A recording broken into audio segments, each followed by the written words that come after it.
Is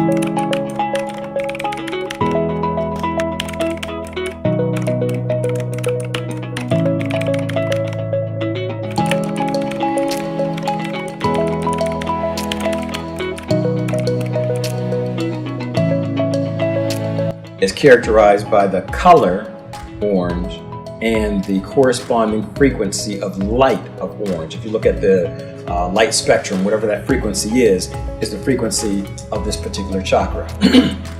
It's from 7 to 14.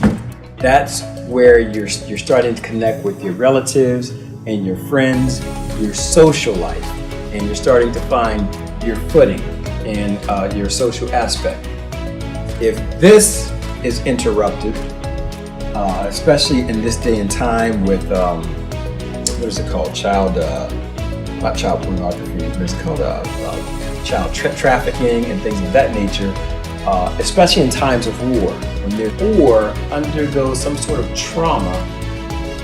When you're in that developmental stage from 7 to 14, you won't learn how to connect with friends or family. You'll feel isolated. You feel like you won't have much of a social life. It'll be hard for you to socialize. It'll be hard for you to convey your feelings.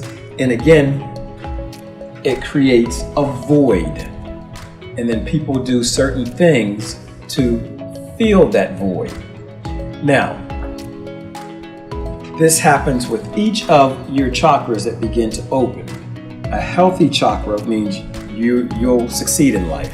No matter what challenge or obstacle you're presented with, you'll surmount it because nature is flowing through your system, and you'll just somehow know instinctively how to move, where to move, when to move. If there's blockages in the system, then you're either going to feel disconnected. You don't know what to do. You're going to get frustrated easily, and then you're going to collapse in on yourself.